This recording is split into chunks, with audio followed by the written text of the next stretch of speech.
Hi guys, I'm Talia's Threads and today I am showing you how to make my pattern, the Wavelength bag. The pattern comes in two sizes. This is the small size and then I have a large one here as well, just to give you an idea. The bag does have a fixed length strap, but there is a pattern piece that you can use to extend the gusset and the strap, and you can add as many of these little waves in as you like to make it a crossbody or wear it however you want to wear it. If you haven't got the pattern already, I've linked it below along with a list of any useful materials that I've mentioned using during this tutorial. So I really hope you enjoy it and I would love to see your makes. You can tag me over on Instagram or drop a comment below. Let me know how you like the tutorial. Yeah, let's get into it.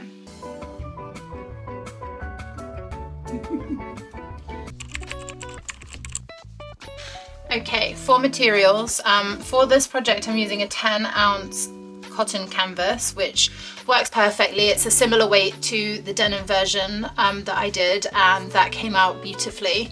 And then I'm interfacing it with Pellon SF101, which is just a standard woven interfacing. If you want to go and look in the instructions, there's a huge amount of information in there on how you can stabilize it more, give more structure. So yeah, please do go and check that out. And then there's the bias binding, which is 3/8 of an inch wide. The seam allowance around the edges is 1/4 inch, but the binding is 3/8 of an inch just because it does get to be quite thick with all of the layers. So just to allow it to really like cover the seam that you've just sewn and like cover the stitching properly.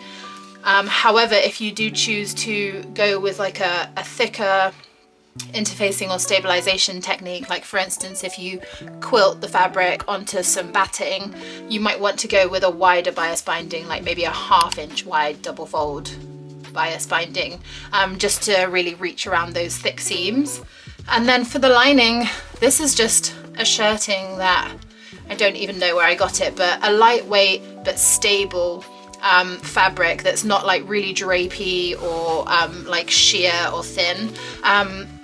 And especially if you're using the welt pocket on the lining, because obviously you want to stitch around and hold the zipper in place and things like that. So you could use quilting cotton is perfect, thrifted bed sheets. I love to use those for lining. Obviously a white one isn't ideal because the inside of bags can get like sort of dirty, but yeah, anything stable and lightweight. Pay special attention to the notes on the pattern pieces because some are for the lining fabric and some are for the outer fabric, and then some are for both. So the main panel, this is for the outer end lining and the interfacing, and then also the zipper tab is for the outer and lining, and then the welt pockets for the lining, and you have 2 of each of the gusset and the strap tabs. The lining gusset and the lining strap tab are shorter because otherwise there would just be a lot of wasted fabric within the handle. So I've cut off like any of the bit that would just be completely encased in the handle and wouldn't be part of the inside of the bag. And then the outer ones, they're cut on fold, and this will be the top of the handle, and then this open edge here will be the bottom. This is the bottom of the bag, and this is where the strap tab attaches to the top of the bag. So yeah, it's slightly different to some other patterns, but hopefully it's self-explanatory. And then the last piece that you have is this strap extension. This is not supposed to be a pattern piece, standalone pattern piece. However, if you do have trouble fitting your fabric onto your pattern pieces onto the fabric, then you can just take this and add seam allowance on the ends, and you can use it as a strap extension. But how it is intended to be used is on the outer gusset and the outer strap tab, they are cut on fold, so this will be the top of your shoulder essentially, and then you are able to add this pattern piece in here onto the folded edge and just use it as one pattern piece. So you will then cut on the fold here instead of here, and then this will extend your strap. But if you are going to do that, you need to extend both pattern pieces in the exact same way because they need to be the same length. And then the last thing to note about that is when you're adding this in on the fold, so this measures just over 8 inches, but the exact measurements are in the inventory, so feel free to go and check that and do the calculations yourself. But just so to remind you that if you're cutting it on fold, instead of just adding 8 inches, you're adding 16 inches because you're adding in double whatever you're adding. So if you just want to add in 8 inches, you can just take half of this and add it in, and then of course you can trace this and add however many times you like. Just make sure that you do the same for both. If you do that, just keep in mind that you will need extra bias tape to go around these edges. If you're making your own bias tape, that shouldn't be too much of a problem, but if you're purchasing it, just remember to buy extra. For all of the pattern pieces that require interfacing, I'm going to cut the interfacing first and then fuse it to the wrong side of the fabric, and then I'm going to cut the pattern piece out of the fabric when it's already stabilized. I'm using scraps from another project to make this, so please excuse this like random piece that I'm going to fuse it to. But I just wanted to say, before you start to fuse your interfacing to your outer fabric pieces, make sure they're really nice and flat and like ironed well. I don't have steam in my iron, so I always have a little spray bottle and then I steam it so it's really nice and flat, because any creases, once you've fused the woven interfacing to it, those creases will be there forever and you'll have them in your bag. So, and I'm fusing this to the wrong side of my outer fabric. So pattern piece A is the main panel, and you need 2 outer with interfacing fused to the wrong side and 2 lining. And then I've just cut out the pocket stitching line so that I can mark it onto the pattern piece. You can choose to put this on the inside or the outside, wherever you like, but mark it onto the right side of whatever piece you choose to put the pocket onto. And then pattern piece B is the gusset, the outer gusset, and you cut it on fold. So it is really long. And then you want your interfacing fused to the wrong side. If you are struggling to cut this all in one piece, then I would just cut somewhere along, like either do it at the top center of the strap, but add in some seam allowance and then just piece it back together. Make sure you iron the seam allowance open so that it doesn't add too much bulk. But yeah, it's easy to just piece it together. And then pattern piece C is the lining gusset, and then you need 2 of these because these are not cut on the fold.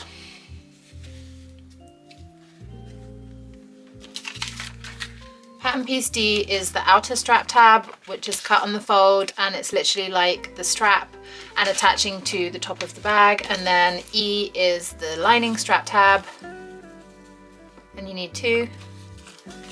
And then F is your pocket, if you're choosing to do a welt pocket, and the pocket stitching line needs to be marked on the wrong side of this pattern piece. And then finally pattern piece G is the zipper tab, and you need 2 outer and 2 lining. You can choose to interface your outer fabric if you like, but it won't really have a huge effect on the structure of your bag since it's such a small piece. Just a note from further down the line, I realized I forgot to say the notches on the gusset, they will match up with the seam lines between the main panels and the strap tabs. And because we have such small seam allowance, just try and mark it with a removable pen, or you could use a tailor's tack or something. So to start with, you will need whatever pattern piece you're putting the pocket into, and then you need your pocket piece, and the pocket piece is going to have the pocket stitching line on the wrong side of the fabric, because you're going to place them right sides facing.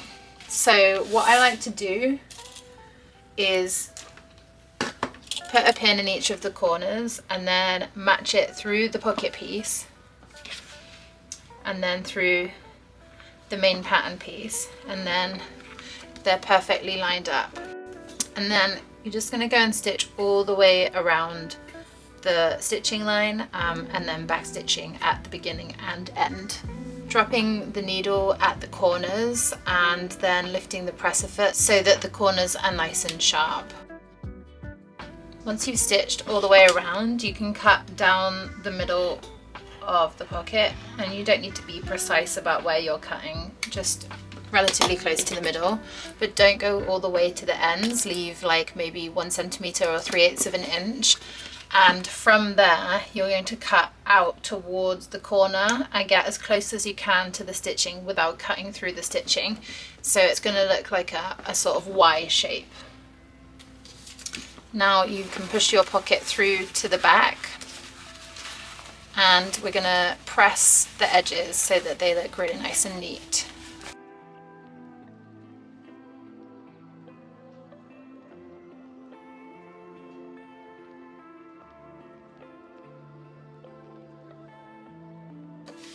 So now you're ready to attach your zipper, and I'm going to use double-sided tape to do this. You can pin it, but I just find it like puckers the fabric up a tiny bit, and the seam tape just makes it really easy. So the pocket opening I'm using is 8 inches long, so I'm going to add 8 inches of tape on either side. And then you can just position the opening over the zipper, and you should be able to sort of like peel it off and re-stick it if it's not in the exact right place. And then I'm just going to go and stitch all the way around as close as you can to this open edge. So now you've stitched down your zipper, I've just trimmed off the edges of mine, and then you can fold your pocket up to match and then just sew around the edges.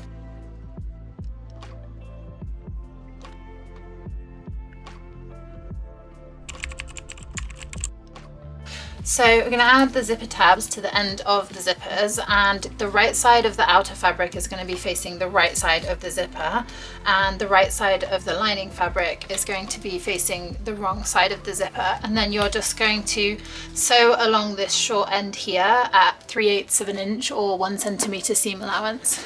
So this is what your stitching should look like, and then you're going to fold these both back and then just give a top stitch really close to this edge here. So I'm just going to mark the center point of my zipper, and I'm going to do a little snip. Let me move the pull out of the way.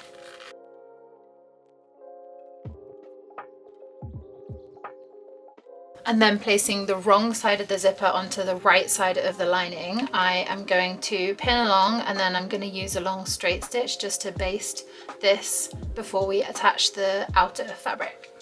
And of course, if you would like to drop the needle and shimmy the zipper pull past, that's up to you, but I always sew these seams in 2 passes. So now we have the wrong side of the zipper attached to the lining, and we are going to attach the main panel to the right side of the zipper. So I'm just matching the center notches and then pinning out towards the sides, and I'm going to sew it in 2 passes again.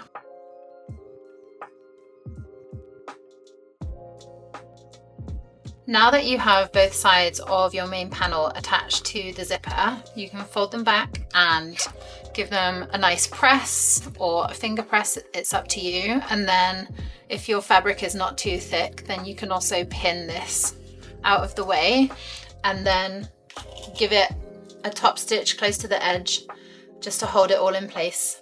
So now that you have one side finished, you can just go and repeat those steps for the other side.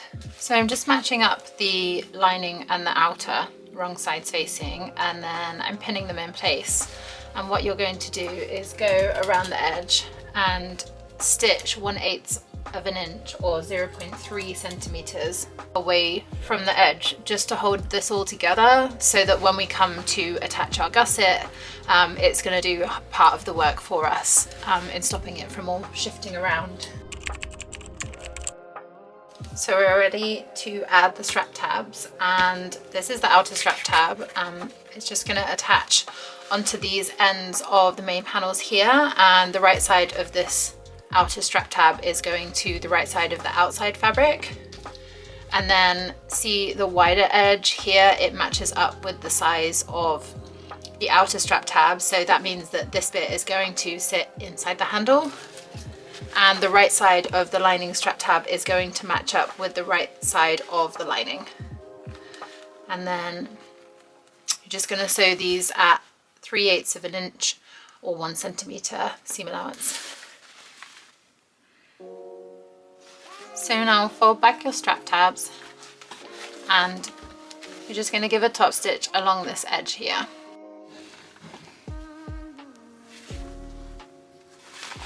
So the next step is to baste the lining to the outer strap tab at 1/8 of an inch or 0.3 centimeters.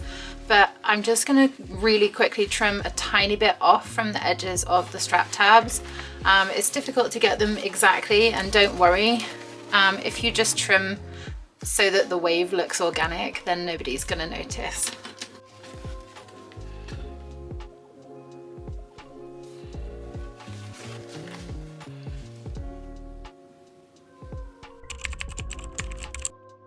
So now the main body of your bag is prepared and you can move on to preparing the gusset.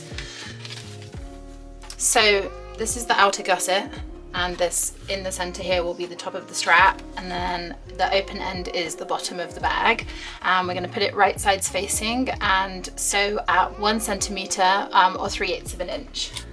And then the same with your lining gusset. So I'm just going to match mine up to see which side is the same as the bottom, but on the pattern piece there is a little marking to say the bottom. And then you can just press those seams open. And then starting with that center bottom seam, you're going to match the lining gusset and the outer gusset wrong sides together, so the right side is going to be facing outwards on both. And just use the waves as a guideline, and what we're going to do is the same as on the strap tabs and on the main panels. We're just going to baste these at 1/8 of an inch or 0.3 centimeters so that it holds it all together when we come to attach it to the bag. Right, so we have the main body of the bag and the gusset all finished, and I'm just going to use loads of clips to keep this together before I take it to the machine. I'm working with one side at a time as well, just so that it doesn't get too confusing, and also clips are heavy, so I'm only going to clip one side on at a time. And I am also going to just put a little clip here to hold this side out of the way while I'm sewing.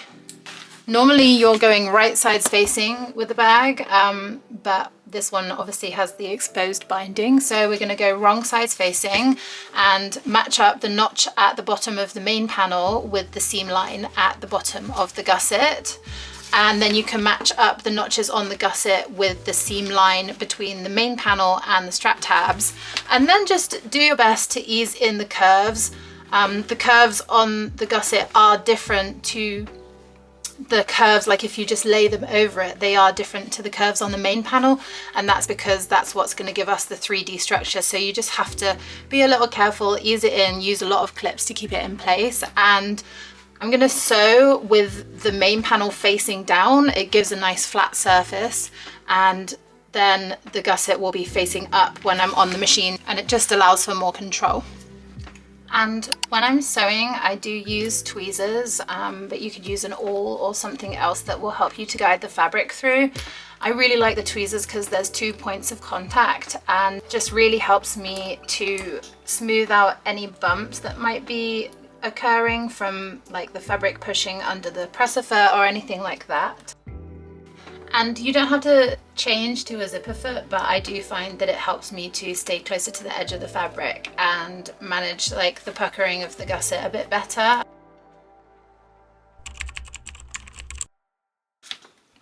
So before I go on to the other side of the bag, I am just going to trim around anywhere that like the lining is poking out, or maybe the two sides are not, like the gusset and the main panel are not exactly matching up.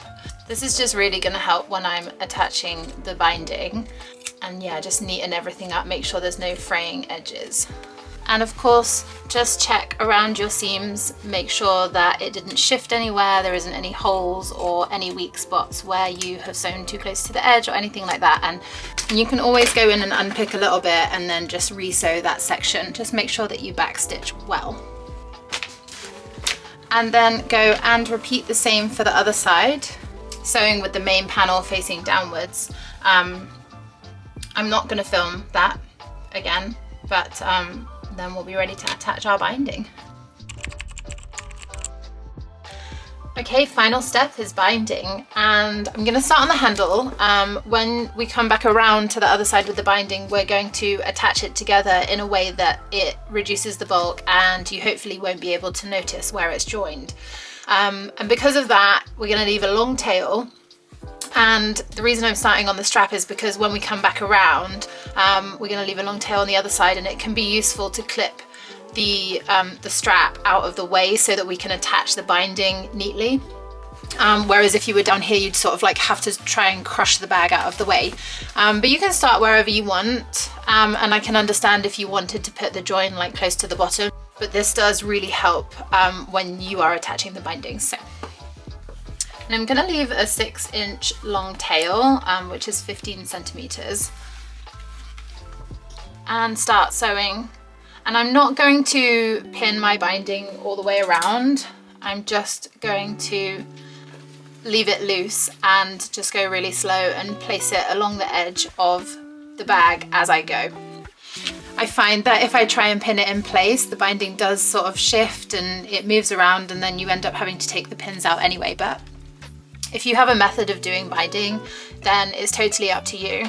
I wouldn't recommend just folding the binding around the seams and sewing them all in one pass, even if you are quite experienced, just because there's so many tight curves on this bag, and if you then end up having to repick it all, it's going to be a nightmare. Okay, so I've left a gap, and what I'm going to do is walk my binding around the seam and then get to where they overlap.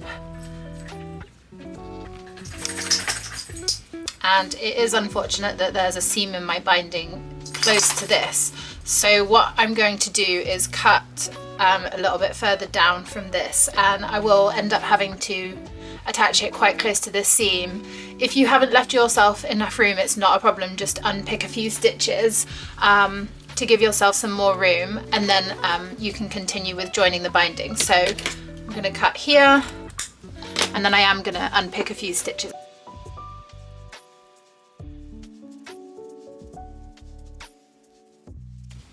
Okay, so walking my binding around,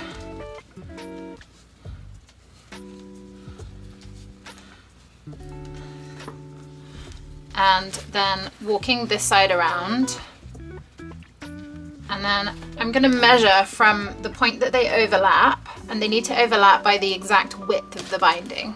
So the width of double fold 3/8 inch binding is the total width is 1.5 inches, so they need to overlap 1.5 inches.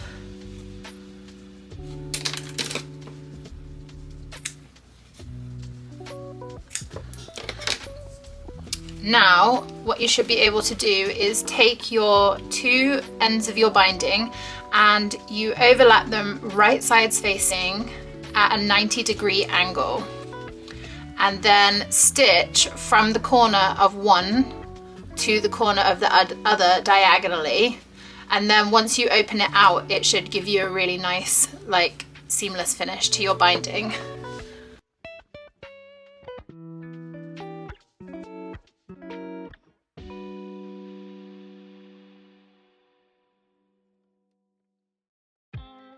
I hope you can see where the stitching is in a diagonal line. I'm going to trim off the excess from this and then press it open, and then I'm just going to attach the last bit of the binding onto the seams, and then I can show you how to finish it off. I'm just repressing the lines into the binding so that it's easier to see where I need to attach.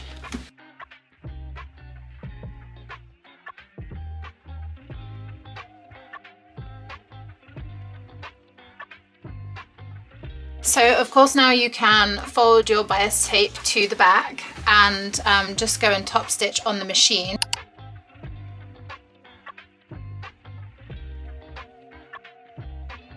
But I'm going to show you what my my previous wavelength bag looks like stitched on the machine, and I personally think it's worth doing the hand stitching to finish.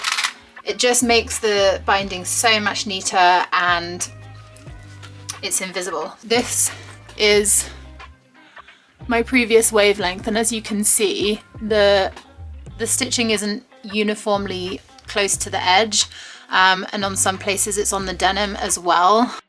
Okay, so my camera died, so I just went ahead and attached the other side of the binding, and I have it all clipped down ready to hand sew. And I'm just going to show you how I start off and the stitch I use. You're welcome to use a ladder stitch. It's a very well-known invisible stitch, and there's loads of tutorials out there. However, I am lazy and I don't know what the name of this stitch is. I've searched, but I don't know how to find it. But first of all, I just start by knotting inside underneath where the binding will be.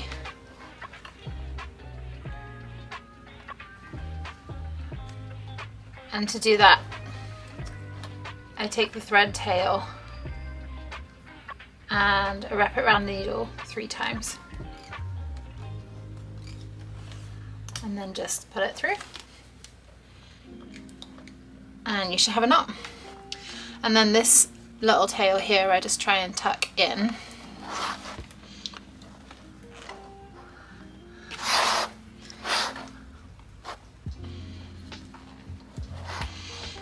And what I love about hand stitching this down is that you can really like manipulate the binding as you go and make sure that every stitch is covered.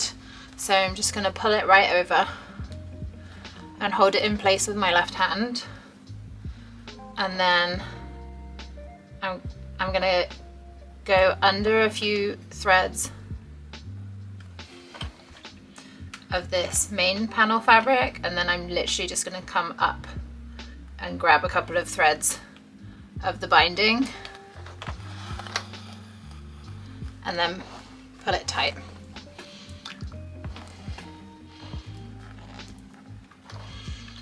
Grab a few threads of the main panel fabric, grab a few threads of the binding and pull tight. And again, I don't know if this is even a real stitch, but it's very quick and I think it looks invisible, and I find it very therapeutic to do.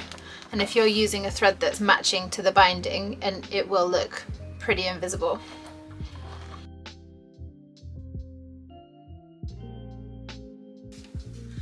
And if you have long nails and you have a nightmare hand sewing, grab yourself one of these thimbles. I'll see if I can link them down below, but you can get your finger through it with the nail on.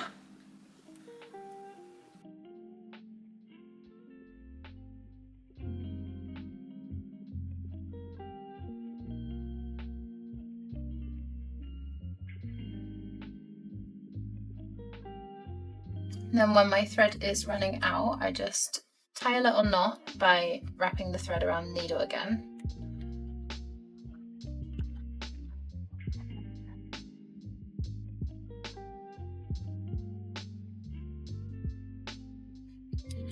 And then thread the thread back through inside.